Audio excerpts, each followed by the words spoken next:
We are delighted to be here at the Pardes Institute of Jewish Studies. I'm going to ask Nechama to welcome us and then we'll continue. Hi, I'm Nechama Goldman Barash. I'm a senior faculty member at Pardes, and it was with a delight and it is an honor to welcome Praying Together in Jerusalem to pray in this Beit Midrash at Pardes. We're actually in a space that is used for both prayer and the study of Holy Scripture, holy text, and I can think of no better use as the sun is setting over Jerusalem than for us to gather together. I think more than anything, we need prayer, and we need to pray together today for goodness and for hope and for the end to all conflict. So welcome, and I'm delighted to be joining you at Pardes in this way.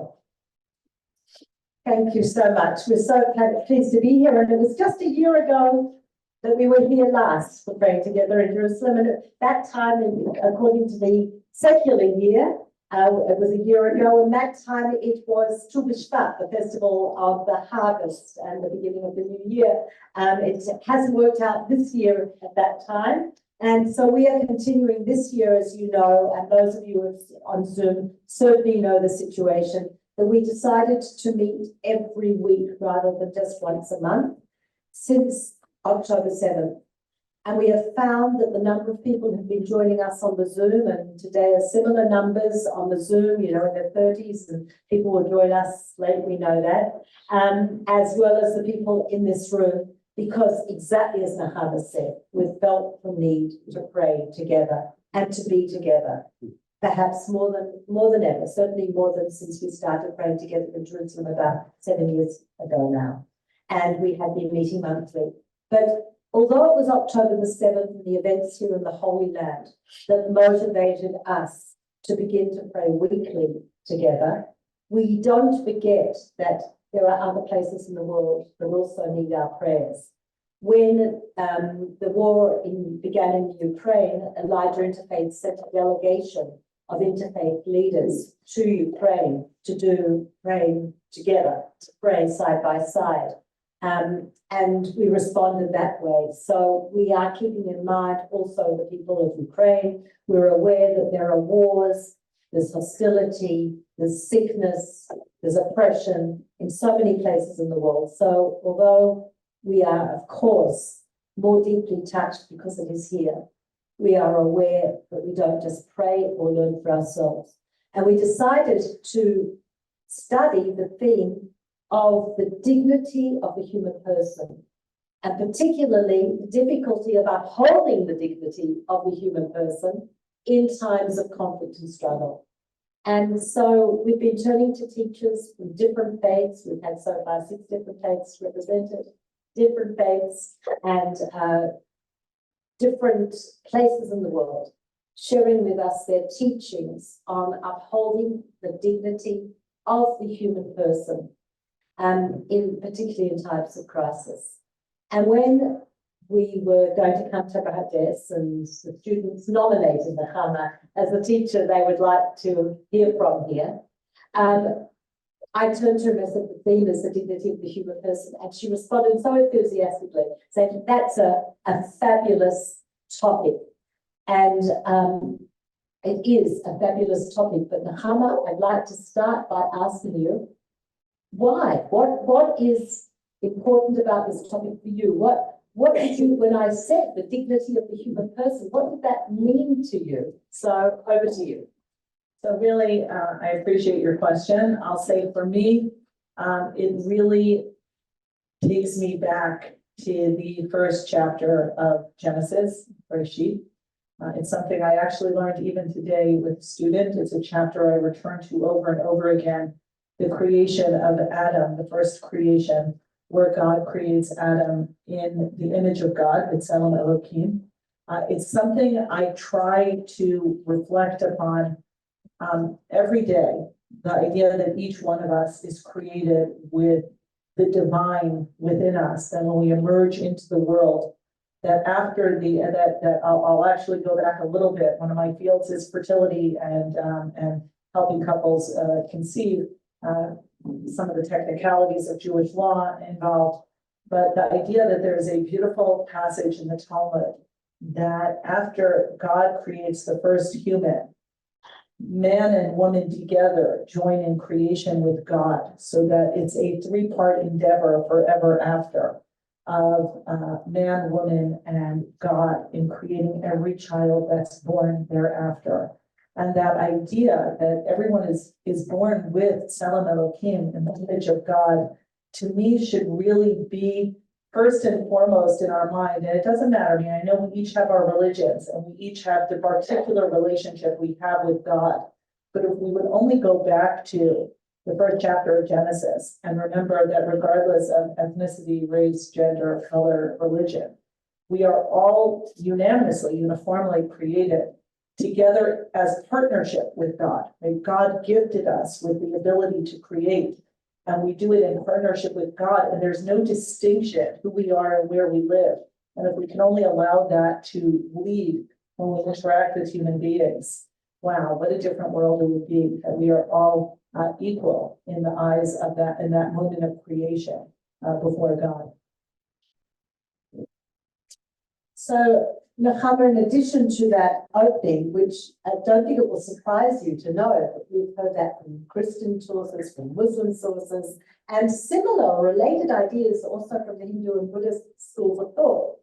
But when you talk about the dignity of the human person, it is something else as well. So I don't know whether you want to take us through some sources, and Tali will share her screen and allow all of those on Zoom also to see the sources. And we have handouts here for those people who are in the room. But I think that we should learn from you. Tali, if you can, that's beautiful. Make it really big. And then do we have copies? Can we pass them around for everybody in the room? And let's look at some sources together and help us understand this a little more deeply. And I don't know if you want to sit down and come and however you're comfortable. Okay, whatever you're like, I'm fiery whenever I teach. I just have so much energy. So I'm going to start. I'm actually also going to go off script because after I started thinking about it, there are always sources that come up that you forget to include. But I actually want to start with a Mishnah, a rabbinic text dating back to about 220 CE. Authored by Rabbi Akiva, who was, as tradition has it, put to death by the Romans, probably around 155, 160 CE. And Rabbi Akiva is probably one of the most particularist sages we have. In other words, he very much believes in the chosenness of the Jewish people. But I want to share with you a Mishnah that he cites in which he starts off very universal. Right? Even a Rabbi Akiva recognizes the universalism there is in being created in the image of God. So Rabbi Akiva would say, "Beloved is Adam, for Adam was created in the image of God. It is a sign of even greater love that it has been made known to Adam that he was created in the image. For it says, for in the image of God he made man." So we have this idea before Rabbi Akiva then descends to beloved is Israel, and beloved are Israel, for they were given the Torah. Rabbi Akiva really starts off with this statement, right? This mission statement, that part of the belovedness is that we were created in the image of God, and that God let us know that, right? That we're meant to look at one another as being created in the image. So now I want to go into a little bit more, right? The idea of dignity, the dignity of the human being. And I'm going to cite Jonathan Sachs, Rabbi Jonathan Sachs. And you should know, as a member of the Elijah Board of World Religious Leaders, and when we had our meeting in Oxford a few years ago, he hosted Elijah Board of World Religious Leaders in his home. So we miss him dreadfully. Tremendously. And he wrote a book called The Dignity of Difference, right? Using that word dignity. Can you scroll down a little bit to the Jonathan Sachs source? And I'm going to develop that. And I'll just share that my field is really Jewish law, not so much Jewish philosophy or theology. But of course, working with Jewish law, with halakha, is really about human relationships and also about relationships with God and the Torah and mitzvot. And there is a very interesting principle in Jewish law that protecting human dignity overrides even a negative commandment in the Torah. Now, the rabbis then debate how far you can go with that. But just that statement, that protecting human dignity is essentially equated with another principle, which is threat to human life overrides virtually all commandments of the Torah. So what I'm trying to show here is there's an equated threat to life, which we know is a very quantifiable thing. We can quantify and qualify when someone's life is threatened by illness, by accident, by war, when there's a threat to the heart, to the lungs, to the limbs, and so on. And in the Talmud, there is also a statement by someone named Rabbi Eliezer, I believe, who says that so great is protecting human dignity that it virtually shares the same space. Now, I'm not going to go into the fact that in Jewish law, they have an argument, oh my God, Jewish dignity is so subjective. What for one person is humiliating is not humiliating for another person. That is absolutely true. And that's what makes it, as a legal construct, difficult to define. We're going to try without the microphone. Apparently it's echoing on the Zoom. Okay, no problem. So, it's difficult to define, but the awareness that when someone is humiliated, when their dignity is taken away, that it is as life-threatening as a life-threatening illness, right? That it threatens the quality of life, the way I interact with those around me, to the degree that I just want to die. Now, I teach teenage girls as well as teaching at Pardes. And I think we can all remember, and the truth is it's not just teenage girls, it's adults as well. That moment where I'm humiliated and I just want the floor to open up and I want to die and everyone is looking at me and I will never recover. My mother came to school to give me lunch and I just want to die. Look at the way she was dressed and look at the way she taught. I, as you can tell, I'm an American, or you can't, I'm an American Israeli, right? My children were acutely aware growing up that I was an immigrant and they were not. And I remember my 8th grade daughter, when she was in 8th grade, literally coming out of the classroom to push me so that I wouldn't enter the classroom, right? Because she would have suffered indignity. Now, the reason I say that is because that's what makes it complicated. What for one person is indignity is not for another. But nonetheless, look at Jonathan Sacks. Protecting dignity and avoiding humiliation was a systematic element of rabbinical law. And before I continue with Jonathan Sacks, I just want to cite 3 examples. We're not going to go into them in the Talmud, but there are really 3 examples the Talmud focuses on in terms of what human indignity could look like. And I would, because we're not having a class, I'm a teacher that loves engagement, but you'll forgive me. I'll just share what those examples are. Nakedness. The idea of being stripped naked is considered to be an indignity to the human being. We all know from the fall of Adam and Eve in the Garden of Eden, their awareness of nakedness led God in his compassion to clothe us, right? And so they talk about the fact that what if in the marketplace you suddenly discover you're wearing a prohibited garment? Do you rip it off the person so that their nakedness? Nakedness is considered one of the foremost examples of indignity. The second example is the bathroom, right? The idea that human beings, both of these are distinct to humans, not to animals. Animals can't be naked, right? Animals don't have clothes. I'm sure some of you may have pets who have cute little sweaters for the winter, but nonetheless, we don't believe animals can have clothes except in a Disney movie. And bathrooms, right? Yes, it's true, some animals are more discreet, but human beings are universally, right, seek privacy when it comes to the bathroom. And again, in the Talmud, the question of when can we override Jewish law to protect the dignity of the human who needs the bathroom? And the last example is in death. The idea that once we're dead, of course, we can't suffer indignity, and yet the need to show utter respect to the body because other humans tending the body, right? Is the dignity for the dead or for the humans who are aware of what lies ahead? Those 3 examples are profound examples of how having the body that we have with the consciousness that we have, the awareness of self that we have, the soul that we have, makes us uniquely different than any other creation. And as a result, we suffer from indignity. We are prone to humiliation because of the need for covering of the body, of protecting and dignity of the body. So that's one example. And now I'm going to go back to Jonathan Sachs, because he's going to talk about a different kind of indignity, which is also deeply human. And I'll just say, of course, when there's war, when there's poverty, these are things that are often stripped of humans, right? Their inability to have the privacy, the discretion, the covering, the burying of their dead that they need to have in order to feel the dignity of what it means to be human. So Jonathan Sachs now says, for example, the rabbis ruled that even the richest should be buried plainly so as not to shame the poor. Jonathan Sachs is now taking us to a different kind of dignity. Indignity, socioeconomic differences in society lead to a sense of indignity. And what the rabbis talk about here, I'm just going to do two examples. On certain festive days, girls, especially those from wealthy families, had to wear borrowed clothes so as not to shame those who do not have. These were two things. We go back a little bit to the clothing and to the burial, but with a different nuance, right? The idea that burial shrouds for the wealthy would be made of very expensive fabrics.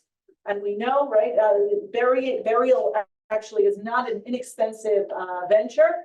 And that Rabban Gamliel, who was wealthy, declared everyone has to be buried in plain kind of flax shrouds. Flax would have been very inexpensive. Linen, I know today linen is more expensive, but a very inexpensive fabric, which has lasted for 2,000 years, that Jews are buried, right, and in very simple shrouds, right, that essentially are not a burden on the community. The awareness that in death, right, the idea there might be a showiness, that we might need, and that will create humiliation for those who cannot afford. So there's a sensitivity, right, of dignity, indignity in terms of the socioeconomics of even at burial, what people are being buried in. The second example has to do with on festive days, the young girls would go out in white dresses to look for a groom, to look for a partner in life, and they would wear white dresses, and the awareness that a rich girl would have a more expensive fabric, leading the young men, not the young men of today, of course, today I want a rich girl, right? And to confuse things so that the men would not automatically make snap judgments to make the poor girls feel they were valued beyond the dowry or the garment. A decision was made by the rabbis, they would swap so that the rich girls would give their more expensive white dresses to the poor, and the poor would give their simple garments to the rich, and then the men would have to look more deeply. That awareness, right, the socioeconomic awareness that people are often drawn to the shiny, to the wealthy, and that will create indignity to those who don't have. So that's what Rabbi Sachs is talking about. The rabbis intervened to lower the prices of religious necessities so that no one would be excluded from communal celebrations. The awareness that it's easy to jack up prices. And I would imagine in all religions, as we come close to a festival, the market recognizing that it's easy to raise prices and that some of us will be sitting in the dark with very little and some of us will have big celebrations. The rabbis instituted some sort of uniform market price so that everyone could afford something. Again, we all look at one another. We all see what the other has. We can't undo socioeconomic difference, but in certain spaces, we create more room for dignity. Work conditions had to be such that employees were treated with basic respect. Here, the proof text was God's declaration, for to me, the children of Israel are servants, meaning they were not to be treated as servants of any human being.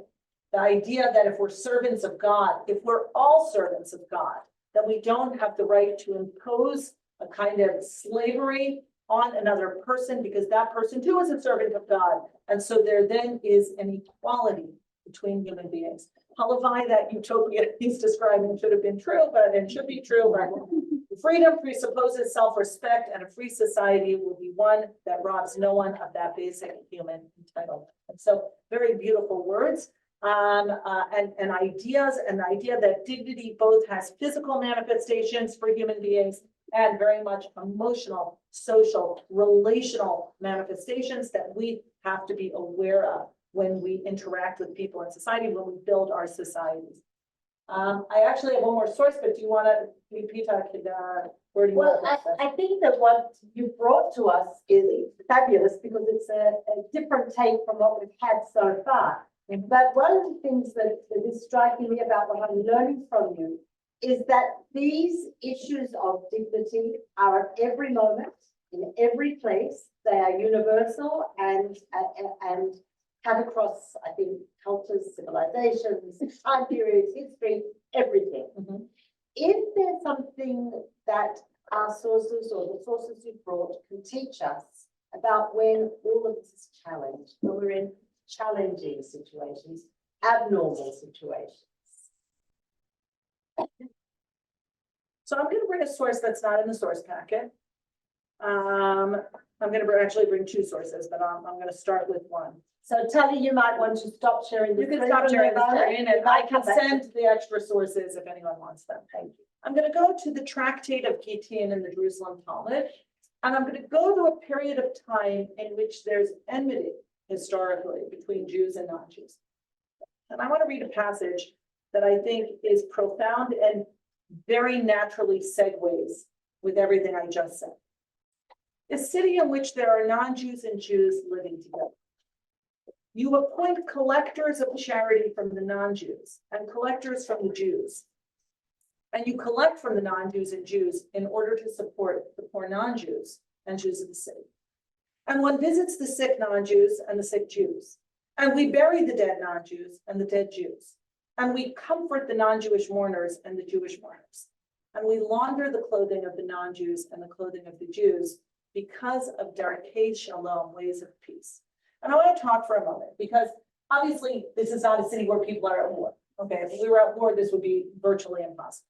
But it is not a period of time. It is not the 20th century, the late 20th century, where I was growing up in, first Lewistown, then Allentown, then Bala Cynwyd, right? Where Jews and non-Jews lived had wonderful relation. My father was a rabbi who did interfaith with the pastor at the churches nearby. Right, there was a lot of collegiality and relational respect between the communities. So we're going back 1,500 years to the Jerusalem Talmud, which is in Israel, Greco-Roman, really the Roman period, the end of the Roman period. Things are not ideal between the Romans and the Jews. And yet, let's look at these examples. What am I responsible for? Now, what's interesting is I'm not responsible to give money to the non-Jewish poor because money's finite. I have to make sure they're collecting money. I have to make sure they're collecting money to finance their operations. That's my responsibility, but money is finite. But what do I have to do beyond that? I have to visit people who are sick, whether they're from within my community or not. I have to bury people who die, whether they're within my community or not. I have to comfort them, mourners. Mourners are universal. And I have to make sure their clothing are clean. And I want to talk again, the universality. I talked about the Tselem Elokim, right? I'm going to go back to that. The idea that being created in the image of God means we have experiences that unite us all around trauma, around illness, around poverty, around death, around filth, right? The idea that we want to be clean and that we as Jews, right, have a responsibility when we live together to ensure that all of us are experiencing and recognizing the commonality of these experiences. This is not a source that we're all, putting our arms around each other and singing Kumbaya and assimilating. We're not giving up our distinct identities. But the sources, and Maimonides codifies this, and this becomes part of the law, that you are responsible to make sure the other, the people in your community that are not from within your community, the universal, expressions of the image of God that are not from within you, deserve a certain dignity, a certain compassion, right? So cleanliness, right? Cleanliness and visiting the sick and burying the dead, that's something that unites us all. And so I want to say, right, like that awareness that are those who are not from within, maybe those who are even at hostility with us, not outright, right? As I said, I don't think it's about war, but nonetheless, those who are not within and are very much without still deserve compassion, still deserve treating the poverty and the illness and the non-hygienic conditions in order to bring them back to the baseline of of the universal experience of Tzelem Elokim.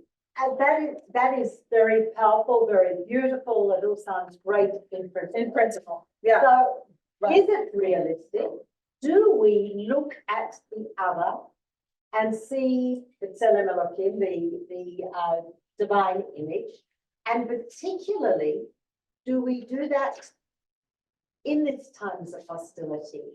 It's very interesting that you've pointed out that in this text, you make sure that the non-Jew makes for the non-Jew. Yes. You know, that Because money is finite, right? Because money is finite. but can you do that? Do you do that? And do we, reflectively, do we appropriately view the other? So I hear what you're saying. Look, halavai, it's my prayer, right? I wish. I am not naive and I'm not I am a romantic, but, and I wish the world functioned the way I think our texts want us to have the world function. I'll even quote Rabbi Yehuda Unterman, who also was a rabbi in London, all these great rabbis coming out of London. Yael is part of our family. Oh, wonderful, my granddaughter, yes. And he acknowledges, right? What does he write? I said Darkei Shalom, which I think the ways of peace, right? How can we not want to strive for the ways of peace? But so many people misinterpret that to mean ava, to mean like, well, avoid enmity. It's not about peace, it's about avoiding enmity. And Rabbi Unterman writes this. Lately, it has become customary amongst our teachers within the Orthodox community to state there's no real obligation towards bettering the life of non-Jews, and there is no need to encourage the community to support them with tzedakah and kindness. For any acts are just darkei shalom and have no source in the Torah. And what does he write? We must define the true concept of darkei shalom. It is not just a means to keep Judaism safe from non-Jewish hatred, but it flows from the core ethical teachings of the Torah. And I'll just conclude with Rav Soloveitchik, and then I'll get to the reality, which is unfortunately not what these men are, what these people are saying. The Jew is a member of humanity. As human beings, we are duty bound to contribute to the general welfare, regardless of the treatment afforded them by society, right? And he talks about famine, disease, war, oppression, materialism, pollution. All of these are problems which history has imposed not only on the general community, but also on the covenantal community. And as part of humanity, we have an obligation. And so, no, I am very sad. I wish, right, that people were more aware of what our texts have to say and where we are meant to go in our relationships, in bringing dignity into the forefront of how we operate when we engage people from outside our community, and we don't do it enough. And yet what I'm seeing here and hearing here and seeing on the screen is that's exactly the focus of your message. It is, but I want to take you back to one of your earlier sources, because something that again struck me, and again, I want to thank you for bringing these new elements, is that there are some very practical suggestions here, you know, collecting money, looking after the dead. In your source sheet, you have other examples of the steps of it for the dead bodies. I'm wondering whether you take the view that this is psychologically, you know, behaviorist, you behave in a certain way and you create the attitude, or whether you teach the attitude and therefore you behave in a certain way. So you're bringing me to a class I taught this morning, an argument. I teach Torah, so many texts, an argument in the Talmud. Is it better to learn and then to act, or better to act and then to learn? So do you teach the behavior, or do you already begin practicing? I'm of the opinion you act and then you learn, right? It's the Rabbi Yishmael school. Rabbi Akiva feels you learn Torah. All you do is learn Torah, and then you'll come to act. And I think you need to act first, because how long is it going to take till I get to a point where I feel ready to act? I think you can act and learn simultaneously. But you're asking a very good question, right? What's more effective? What sets us up better for success? And I will admit that it's very hard to change people's attitudes if you don't begin some sort of process of education, right? I do think the power of education is opening up different texts, different narratives, different ways of seeing other people. And I have to admit that today, I think it might have to come first, right? I even think in some of the work I do with women, and it's a different area of and so on, getting people to already preemptively behave a certain way without educating them of the need I recognize is almost impossible, right? People have a lot of judgment, misconception, people are threatened, people are afraid of other. And if I accept other or have compassion, it somehow diminishes from my own pain, right? I'm in pain, and if I see someone else's pain, maybe I'm somehow betraying my own faith, my own people, my own trauma. And I think then education might be able to compensate for some of that. Thank you for those thoughts. I want to just ask if there's anyone in the room who wanted to make a comment or ask a question of Nechama. Is anyone here physically in the room who wants to do that? And or is there anyone on the Zoom who wanted to make a response or ask a question? And if you're on the Zoom, you can simply unmute and Tali will find you if you start speaking. You're most welcome to join the conversation. If I'd be happy to say something. Thank you. Can we find you, Tali? Can we highlight who is speaking? It's Alon. Hello, Alon. Hello. So this is really a very challenging moment here. To think about Darchei Shalom and how to play out Darchei Shalom in the midst of war, because the presentation suggested that as this overall situation was one of enmity between Jews and non-Jews, and nevertheless within that situation of enmity, one practiced Darchei Shalom, then somehow this could be applicable. Of course, as you said correctly, it's not a time of war. It's a time of a general sense of difference and distinction within society, not in a case of war. Now, it's really an amazing exercise in thought that you've led us into, because it raises the question, if ultimately, is our goal ultimately one of peace, or is our goal ultimately one of survival and self-defense? And the test is going to be whether any of these ideals we can practice in the midst of war or not. In other words, people typically think, oh, peace is something later, as Kohelet says, a time of peace and a time of war and time of peace.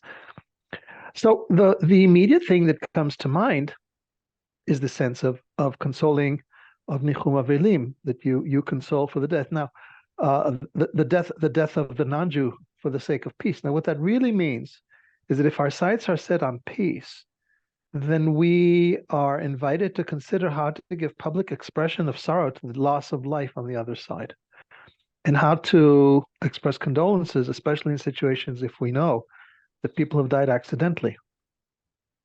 Today's discourse in the news is that there are no innocents. In other words, every house that's being investigated in the Khan Yunis area is affiliated with war in one way or another, and that the whole contemporary discourse of innocence and protecting innocence, and the discourse that's taking Israel currently now as far as the International Criminal Court, no, the other one, Court of Justice, the other Hague institution, don't know what's called in English. All that is based on the sense of there are innocents. What if there aren't innocents? And therefore, who is there and under what conditions can we express condolences for the loss of life of the other in the midst of war? I think there's a hardening of the Israeli attitude, quite independently of the fact that it may be that the majority of the society is in some way affiliated. Nevertheless, is there room to express sorrow for the image of God that's been destroyed, for the bad education, for how overall opportunities for life and peace were missed?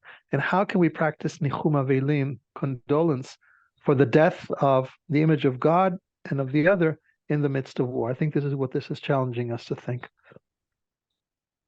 I can't answer that. I think you're asking meta questions that are very important questions. I do want to, I think every person has to think about how to answer those questions. I'm certainly not creating a policy here for either your organization or my organization. You're asking very hard questions. I will say what came up for me as you were talking was a beautiful midrash, a rabbinic text about the Egyptians who were drowning in the sea. And there are two versions to it, but one of them is the angels saw, and God says, my creatures are drowning and you dare rejoice. And I think, I'm trying, that's what came up, that question of even in that moment, right? Then there's another one also about the children of Israel. I think another version is it's not the angels, it's the children of Israel, right? That idea that there is sorrow over death in that passage, even when it is those who God has determined are to die, is a very profound awareness that there's loss there, even if, right? So that's what the Midrash seems to be playing with. I'm not bringing that as an answer. Please understand, I can't answer your questions. I am saying as you were speaking, I was thinking about that text. I didn't pose it as a question. I said we are invited to contemplate. Yes, thank you for taking it right. I appreciate that. Yes, I did, and we all should. Yes. And Nechama, perhaps we can look at some of the other texts, and perhaps I can ask Honey to reshare the screen. If you would look at the text at the end, the last text that Nechama brings, because I think they actually do indicate something about our attitudes here. Yeah, I'd like to understand why. What you, I mean, I'll teach the text, and then I want to know what you are seeing in the text. Okay. What we have here is a dead body lying in Darukra, which I believe is somewhere in Babylonia, which Rav Nachman Bar Yitzchak allowed to be carried out into a carmelite. And what we have here is a situation that it's the Shabbat. So again, I'm really curious where Peta is going, what she heard in the text. You have a situation on Shabbat where you have a dead body. Now, a dead body, bizarrely enough, is what's called muktzah. It's something you're not allowed to move on the Sabbath because it serves no purpose, right? Like there's a whole thing that on the Sabbath, you're allowed to use many things. You're allowed to move on tables and chairs and so on. But unfortunately, from a very clinical and impersonal way, a dead body, I can't bury it on the Sabbath, and so it serves no purpose. And so I'm really meant to just leave it there. And so what happens here is it's lying in the sun or in some sort of disgrace. And the question is, can you move it in order to avoid the indignity, right? And so ultimately they come up, they have a whole back and forth about like, are you allowed to violate biblical law, rabbinic law? I don't want to go into that. But they come up to yes, you can carry it into a carmelite, into an enclosed protected area. And then they start, well, whose authority is that and so on. And by God, said he to him, I'm skipping some of the tedious back and forth that comes up in the Talmud. You yourself may bring it in, for this is permitted even according to Rabbi Judah. Did I then say that it may be carried out into the street? I said, no, it should be carried into an enclosed, like a courtyard, an alley, and so on. The dignity of human beings is a great thing, for it supersedes a negative injunction of the Torah. I think, I want to know where you're going, please, kind of join me. But I think it's a very jarring text, that idea of a dead body lying in the sun, a dead body lying in disgrace, right? Suddenly we're all there, and we shudder as we think about that indignity. And of course, the person lying there no longer feels anything, right? It's not risk of life, and it's not suffering, and yet there's something very jarring about that image. And we have the Sabbath. Wait, what comes first? Does our Sabbath override dignity? And then we say, no, we have to move that body out of the way. So I'm curious what came up for you. What came up for me was that we are bombarded on television and the media with images, images of bodies and narratives that are horrific. Mm-hmm. And I think that as a woman, and perhaps Honey, we can stop sharing the screen again, because I think we want to perhaps get people. But I think that as a woman, one of the things that concerned me was the stories that have come out about the indignities of October 7th and the delicacy or lack of it in discussing those stories.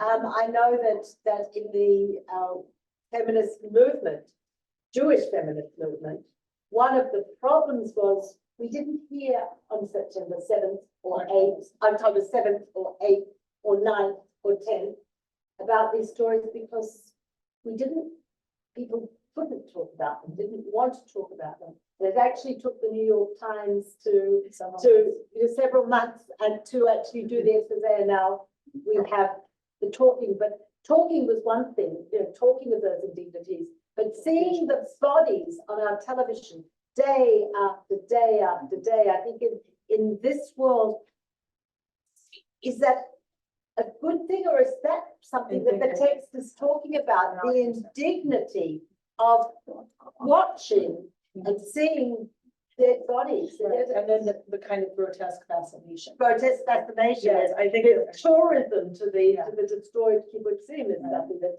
disturbs me as well. You know, this grotesque fascination, yes, which I think existed. I was actually with Pardes, we went to Beit Shan and we went into the Colosseum. There's a Colosseum that's just being overgrown there, and it's not even a tourist site.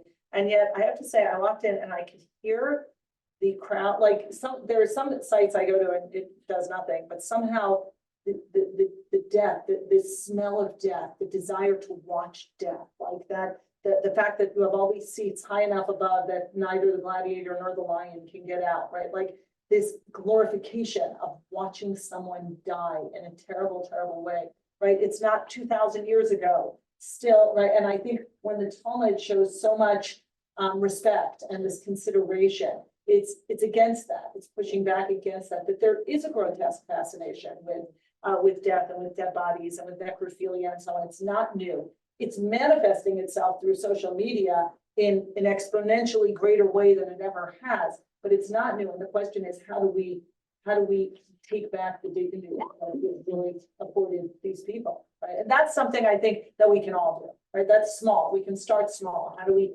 begin to ourselves go back to seeing those people with dignity, people from all sides with a sense of dignity? yeah.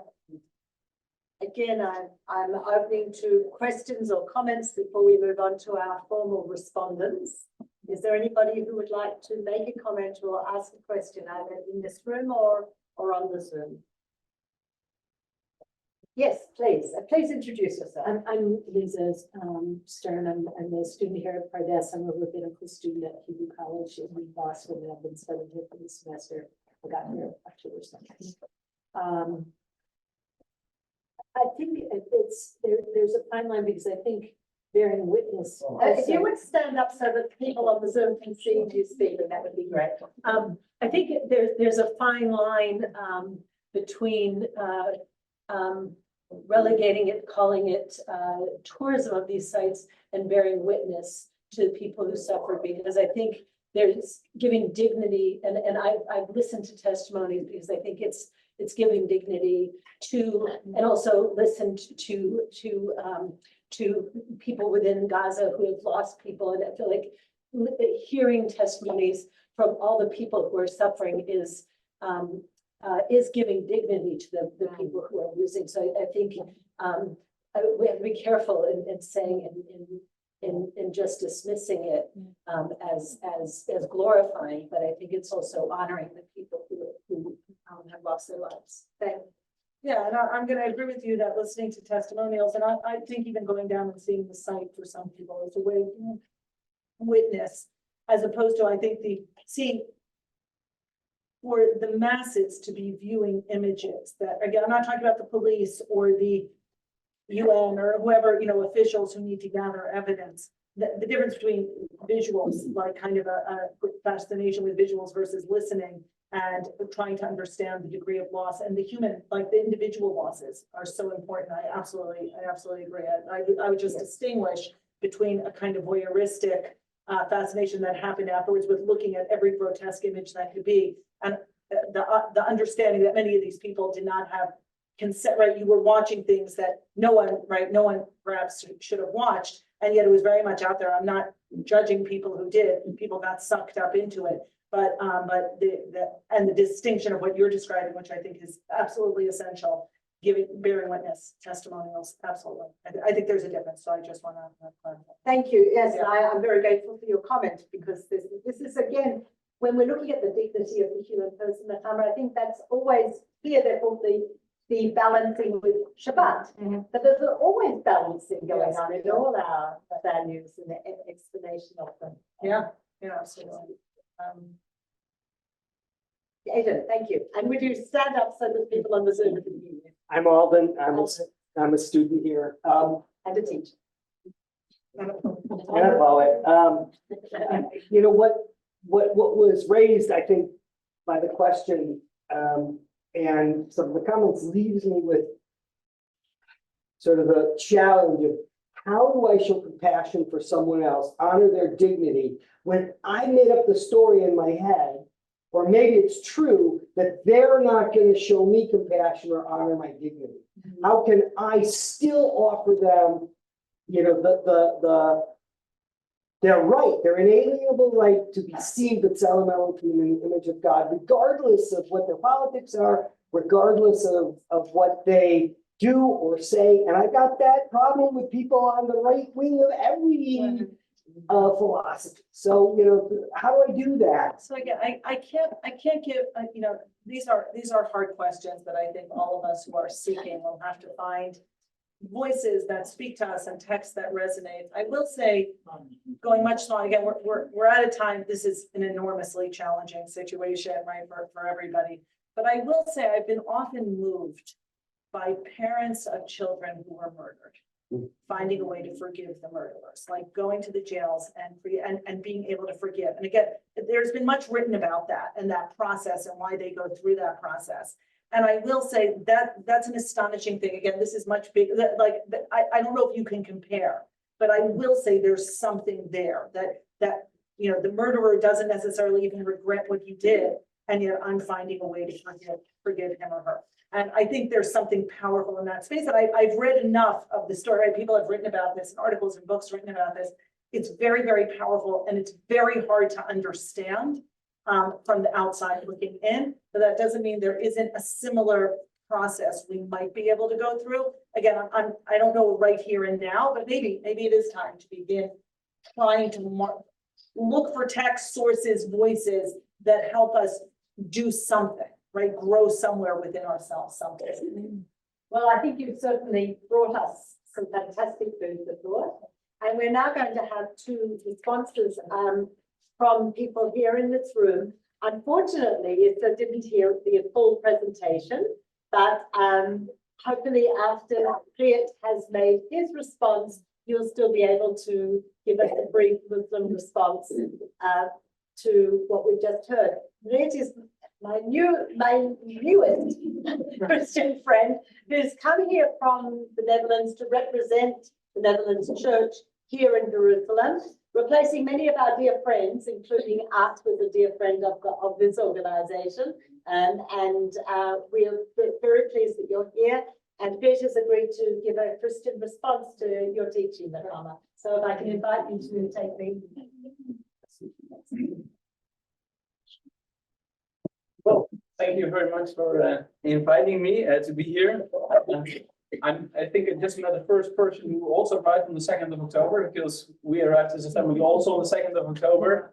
And well, you all know 5 days later, we entered the war. And it's hard to describe the feelings that you have if you go somewhere. We were very glad that we could live here and be here, and we were very excited. And now there's this kind of burden on our hearts if we see the people suffering and if we hear about the suffering. And I got this question about human dignity. I said, I want to say something about it, but this is really hard to think about this. And that's the first thing which came to my mind was, of course, Genesis 1, indeed, which is, well, very profound when it comes to human dignity. But also, immediately I kind of reaction, wait a second, that's not everything. That's not the whole story, but also something happened. And that's very soon after Genesis 1, we also read about Cain killing his brother, Abel. And I think this was the very first story about somebody breaking down the dignity of another person. And well, sadly enough, we have more stories in the Tanakh also about this human dignity. I think one of the most striking stories, and that's from the book of Judges. When I was young, I was in primary school, and they told me the stories of the judges, all the great stories, and well, we love to hear them because they were the heroes. But in the end, there was a very, very heartbreaking story, and they never told me. I found it out when I was older, and I understood why my teacher didn't tell me. But it's a story of a woman who was raped till she dies. And if you just think about it, it's crazy. And then they send her body parts throughout the country. And then as a reaction, they want to kill the whole tribe of Benjamin. This is, if I read that story and I hear it, it's so horrible.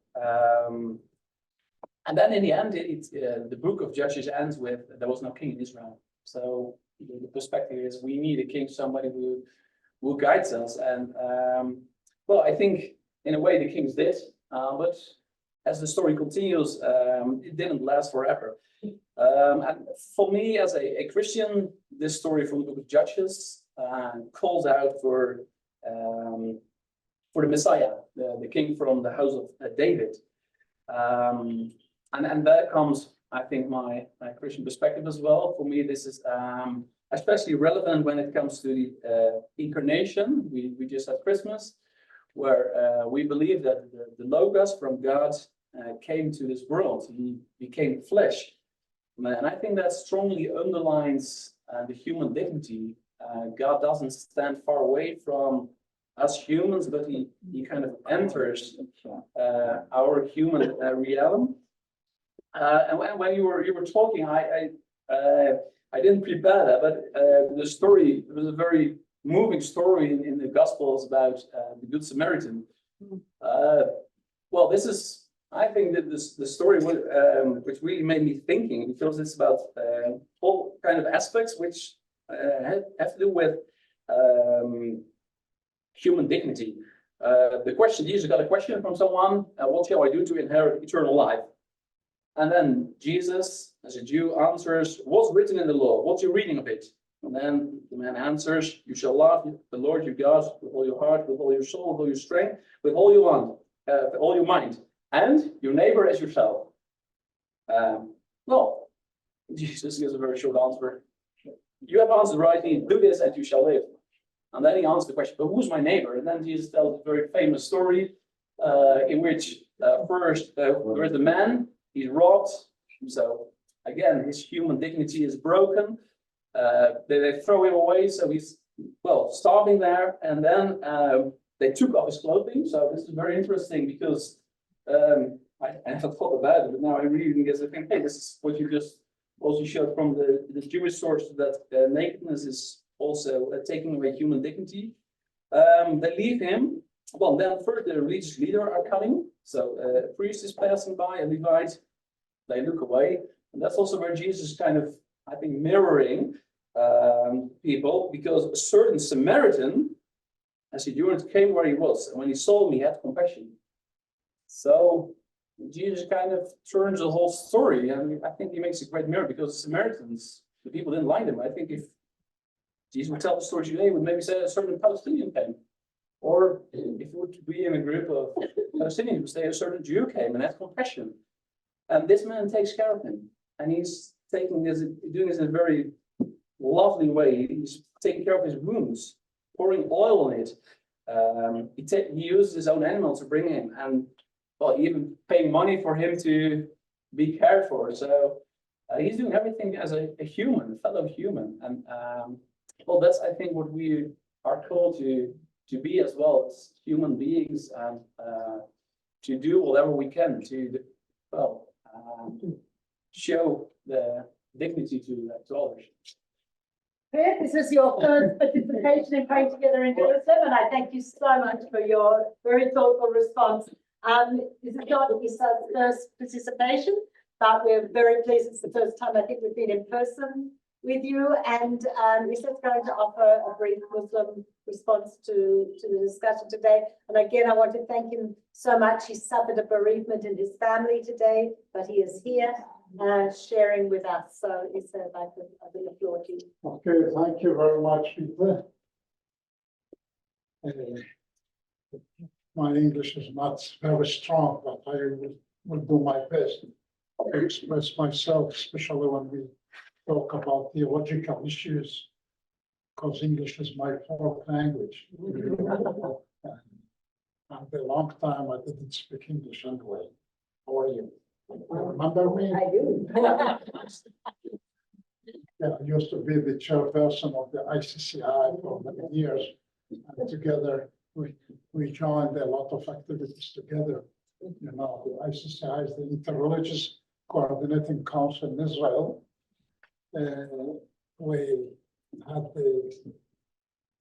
the privilege to enroll a lot of activities in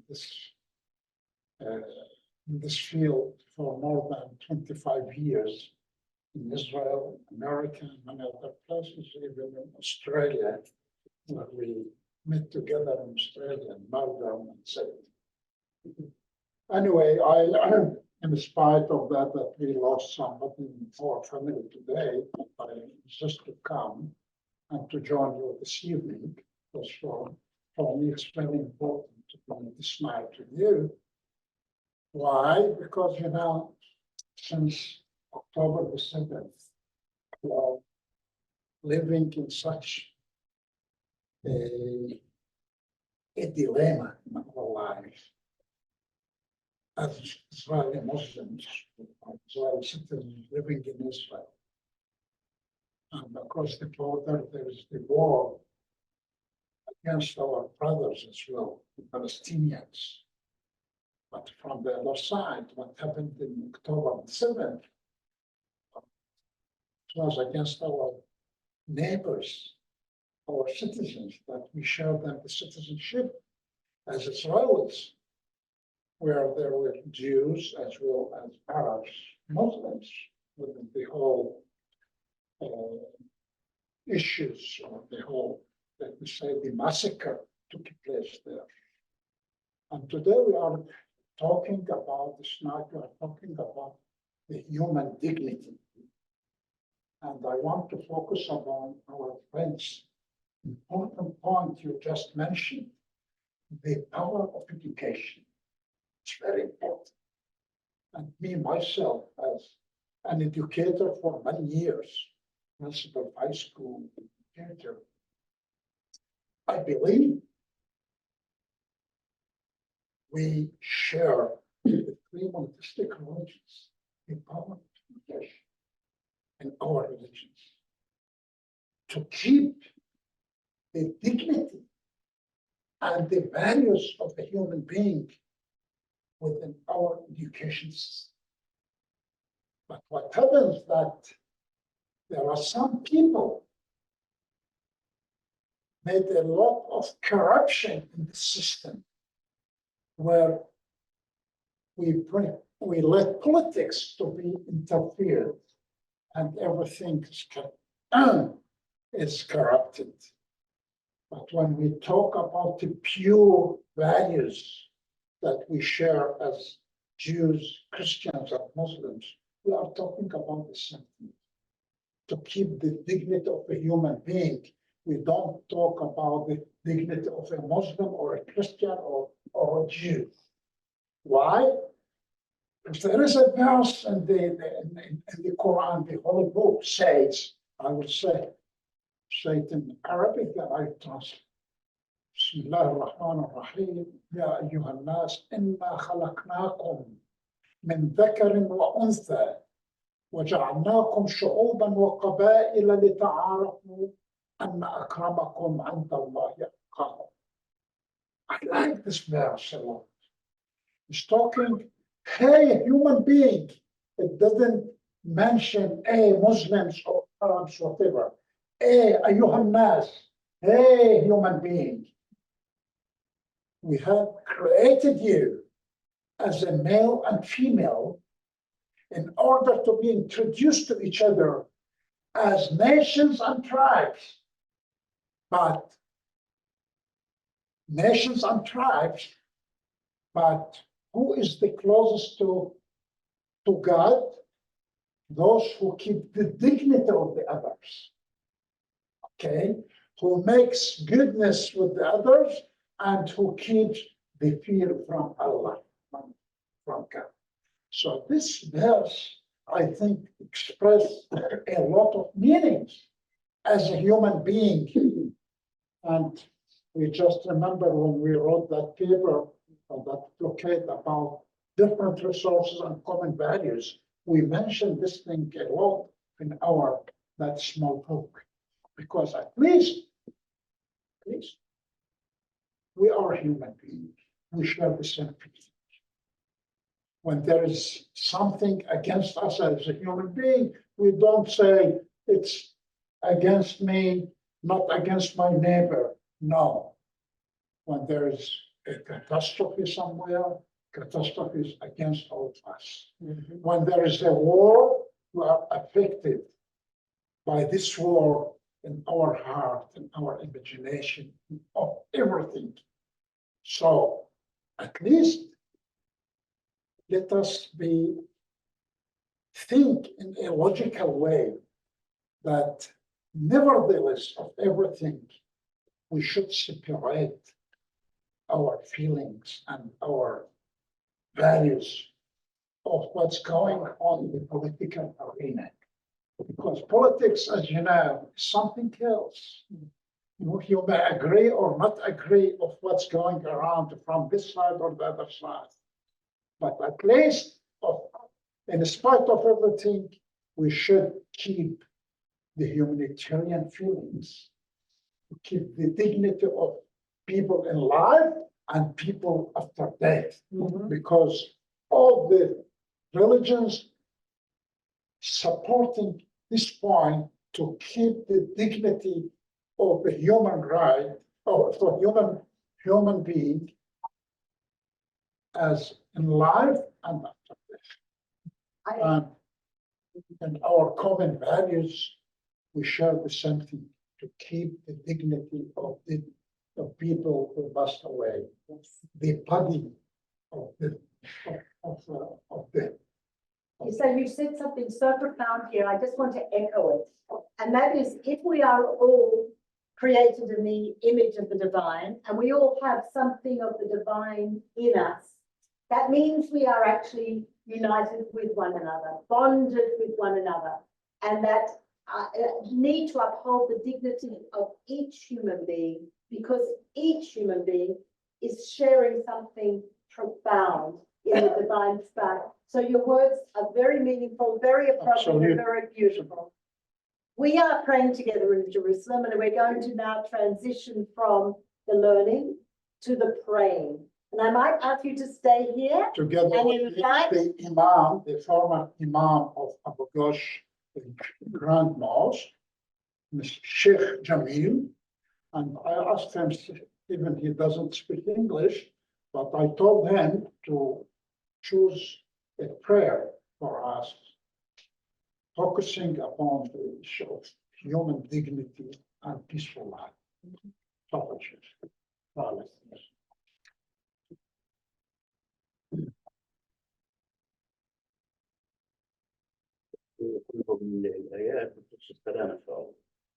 He is going to mention some verses focusing upon the peaceful life and the dignity of man. أعوذ بالله من الشيطان الرجيم.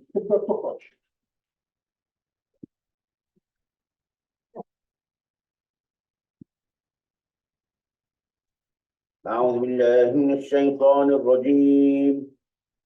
بسم الله الرحمن الرحيم. يا أيها الذين آمنوا ادخلوا في السلم كافة. Human being all together, let us attend the peaceful life.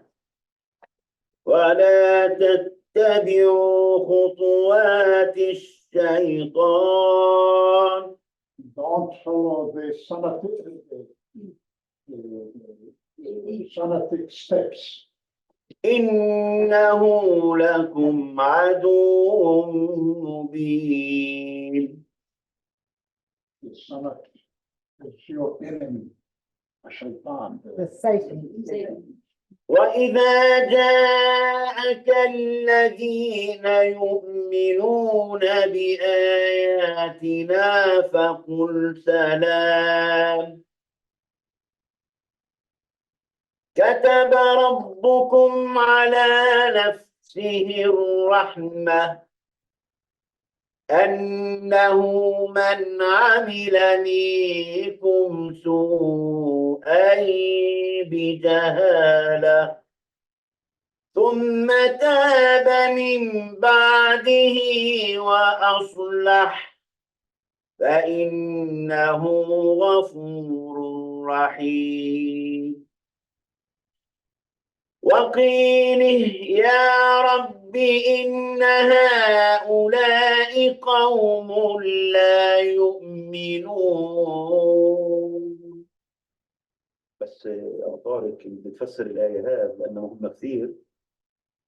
محمد بيشتكي إلى الله إن قوم ما بيؤمنوش، فالجواب وقيله يا رب إن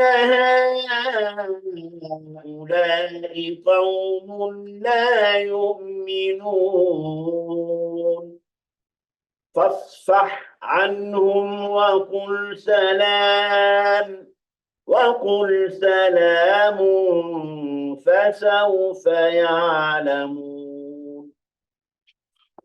Prophet Muhammad, peace upon him, is asking the Lord that his people, his nation, big part of them, they are not believers. They don't believe in God, in one God. But at least he is asking the Lord to forgive them. To forgive them and to give them peace in their hearts. In spite of that, they are not believers.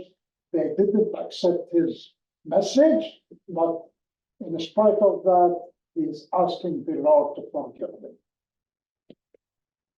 وإبراهيم عليه الصلاة والسلام تحذر أبوه من عذاب الله فشوفوا كله. This is about our father Abraham when he was talking about his father Azar. مع إنه لله 99 اسم وكله إني أخاف أن يمسك عذاب من الرحمن. العذاب من الرحمن ما كانت من المنتقم أو الجبار. He is warning his father Azar to leave the scriptures and his own belief of nothing and to follow one God. Why? Because he didn't want that God, who is the mercy God, to make something bad to his father. So in spite of that we have 99 names of the Lord, but our father Abraham, he chose the name of Rahman, the mercy God. Look at that. يا أبت إني أخاف أن يمسك عذاب من الرحمن فتكون للرحمن عصيا. والآية الثانية كل كلمات الجهاد والقتال في القرآن للمدافع، فربنا ما قالش اقتلوا ولا آية ولا حرف، قال فقاتلوا. All the concepts and the statements in the Holy Book regarding the issue of jihad, the holy war, or to fight against the other side came as a kind of defending, not attacking the other side, okay? To defending themselves. وقاتلوا في سبيل الله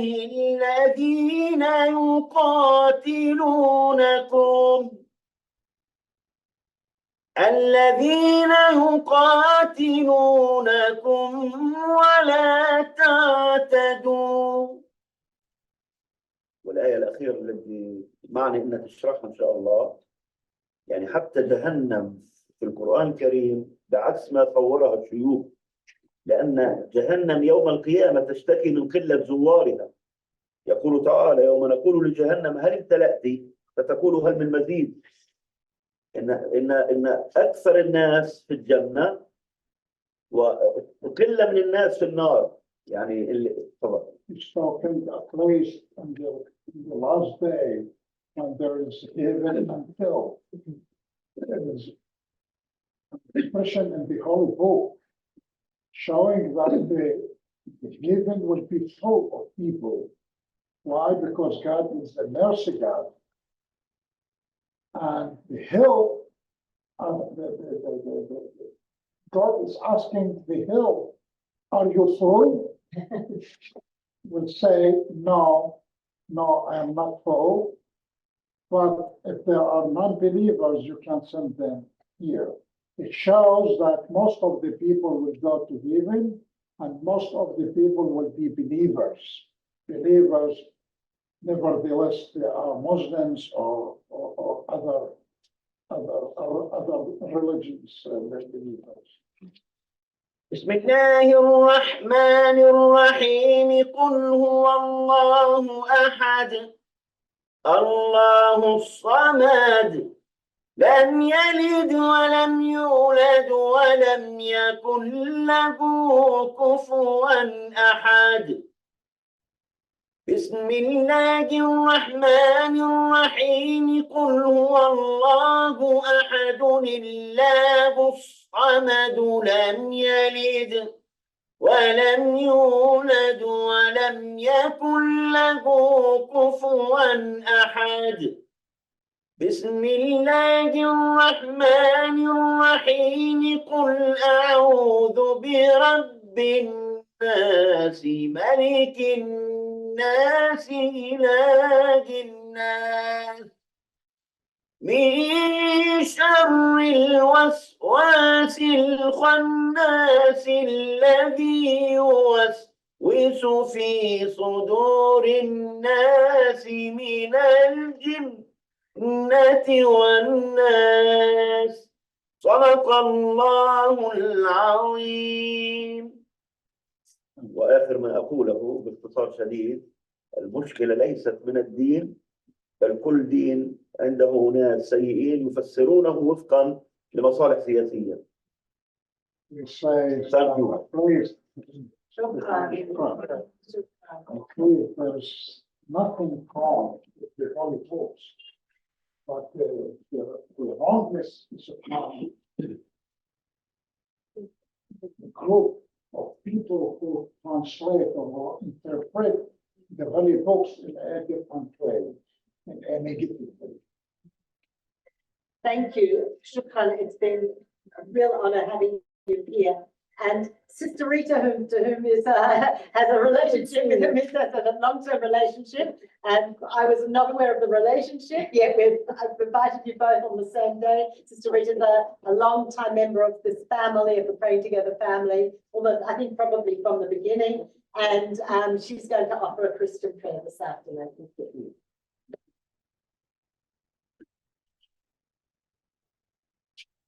Oh, gracious God, we are mindful of your abounding in kindness. The mystery of you is beyond all imagining. The good news that resounds throughout the history of Israel, where from the start of their liberation from slavery, people have encountered a God merciful and gracious, slow to anger and abounding in steadfast love and faithfulness. We, your creatures made in your image, desire to live in a way that honors you, to work creatively for peace amid horrific violence, to struggle for justice in face of massive poverty and military oppression, to advocate ecological wholeness for our earth, to nourish and to educate the young, to heal the sick, to comfort those in despair, to create beauty, to promote freedoms for captives. The list is endless and the needs are enormous. A Muslim woman who is a dear friend of mine told me of her prayer at this time of great suffering. She stated, I just call God to give us mercy and to keep peace in the hearts, May God's light be always in our hearts, in his believers, and in the political leadership in the Middle East and throughout the world. I really miss peace in every step of my daily life. We have just celebrated the festivals of Hanukkah and Christmas, in which both focus on light. I recently received a poem entitled Light in Darkness by Steve Garris Holmes that expresses this light in a beautiful way. I quote, "And the light is the light of all people.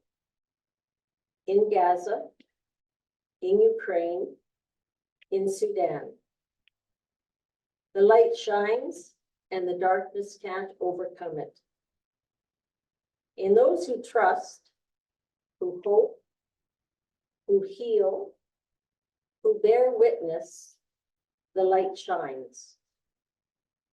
Even in those who fear, whoever is not white, in those who despair of democracy, or those who consider women as objects, still somehow the light shines. In days when our love falters and our hope loses its footing, the light shines. In our deepest apathy and unbelief, in our worst sin, still the light shines in the darkness. The light that is the life of all people is our salvation, shining in the unknown, shining in the unseeable, now and always, still shining, still shining. Amen." Amen. What a beautiful prayer. More. It is it's so powerful and beautiful. Thank you so much. It's now my pleasure to invite some of the participants from Pardes who are going to lead us in Jewish prayer and Jewish song. And I believe we're having some source sheets handed out here. And if you would, Tally, allow Spencer to enter the room, admit him, and then make him a co-host because he's going to share his screen. Thank you. That would be right. There are 99 names of God. So you'll be our co-host. So there are 99 names of God. Yeah. And was it Ibrahim or was it Allah? No, all those names are mentioned in the Holy Book. Okay. Please introduce yourself. Hello, my name is Samantha Cooper and I'm a student here at Pardes. My name. And on the theme of interfaith, recently there was an article released by the New Yorker. There's an article about the DNA of mitochondria. And mitochondrial DNA seems to be passed down from generation to generation, exclusively by the mother. As a result, genealogists have been able to trace a matrilineal line from all living humans back to a woman in East Africa. She's referred to as our mitochondrial Eve. She was born an estimated 200,000 years ago. So regardless of which faiths and traditions we belong to, whether it be Judaism, Christianity, or Islam, we all come from the same source, or the same mitochondrial Eve. Tonight, I have the honor of sharing a very special prayer with all of you, and it is the Prayer of the Mothers. The Prayer of the Mothers was written by two prominent faith leaders in Israel-Palestine, Sheikh Ibtisam Mohammed and Rabbi Tamar Elad Applebaum. These are two women who work in their respective faiths to promote peace, equality, and interfaith relations. And this prayer has been translated into English, Hebrew, and Arabic. You should have a copy in front of you, and I'll read it in the English. Prayer of Mothers for Life and Peace. God of life, who heals the brokenhearted and binds up their wounds, may it be your will to hear the prayer of mothers. For you did not create us to kill each other, nor to live in fear, anger, or hatred in the world. But rather, you have created us so we can grant permission to one another to sanctify your name of life, your name of peace in this world. For these things I weep. My eye runs down with water, for our children crying at night. For parents holding their children with despair and darkness in their hearts. For a gate that is closing and who will open it before the day has ended. And with my tears and prayers, which I pray, and with the tears of all women who deeply feel the pain of these difficult days, I raise my hands to you. Please, God, have mercy on us. Hear our voice that we shall not despair, that we shall see light in each other, that we shall have mercy for each other, that we shall have pity on each other, that we shall hope for each other. And we shall write our lives in the book of life. For your sake, God of life, let us choose life. For you are peace, your world is peace, and all that is yours is peace. And so shall be your will, and let us say, Amen. Amen. Hello, my name is Spencer Garfield. I'm a Jewish educator and musician, born and raised in Boston. I've been involved in Jewish music literally since before I was born. My mother was a Reform song leader, and when she was pregnant with me, she was singing Mitzvah, and apparently when I was inside her belly, I would kick to the beat at the same time. I like to consider music as my religion, as one of my most direct connections to divinity. And it's a beautiful thing to feel connected to the entire world, to feel connected to everybody around me, because no matter who is in front of me or to the side of me, if my music can make a positive impact on you, then we're friends. So there is, if someone on the computer also, there is a slide on the Zoom. We can pull up, there's a slide for Anivata. We'll sing that together. Did you put it in the chat? It is in the chat. It's, Tali, can you bring it up? Is there any way we can show the chat or? I'll do it. You can open the image. Everybody can see it. There we are. There we go.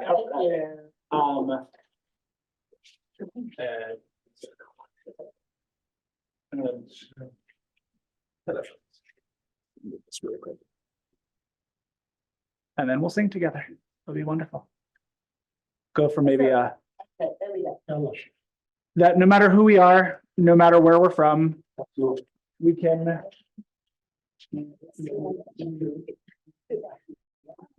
Sorry, guys. Spencer and good morning, earlier in the morning. Sorry. Okay, guys. Please I'll go. sing you out. We'll sing you out.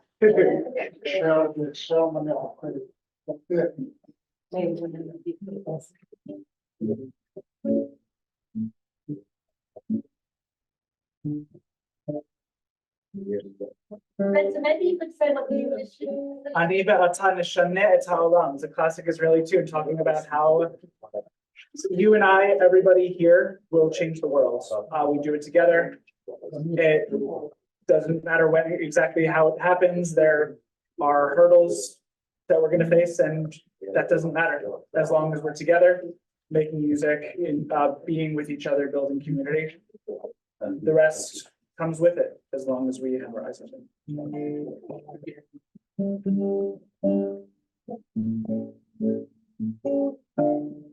Yeah, you know.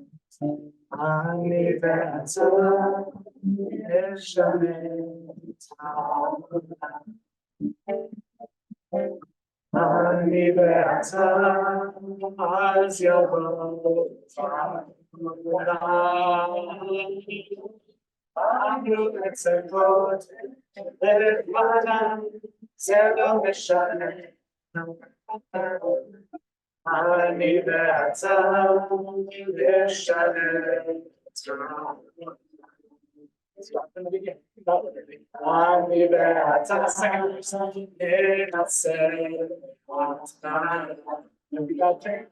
matter.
Benzie, you're changing the world with your music. We're all changing the world with coming together and being together, learning together and praying together.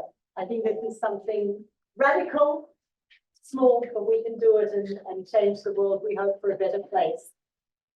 We have a lovely tradition here. We have Mohammed, who I think every time we're in person, he comes. And he leads us out with his beautiful playing of the oud.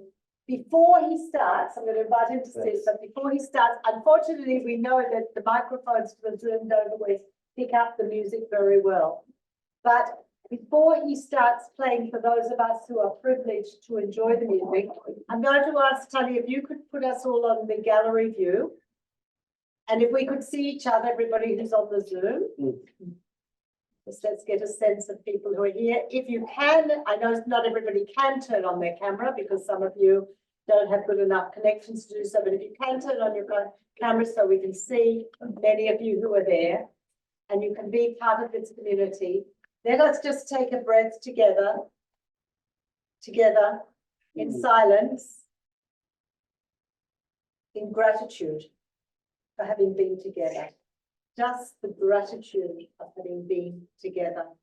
And then I'm going to invite Mohammed to lead us, finish off with some music. So just a minute of silence together.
This is my opportunity to thank our teachers again. Thank you, Nechama. Thank you, Geert, and for your wonderful response. Thank you to our prayer leaders.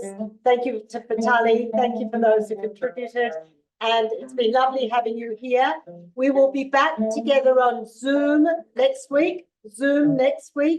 And our first Thursday in February will be our next in-person gathering. So hope to see you all soon, and we should all have a safe and healthy and blessed week. Thank you.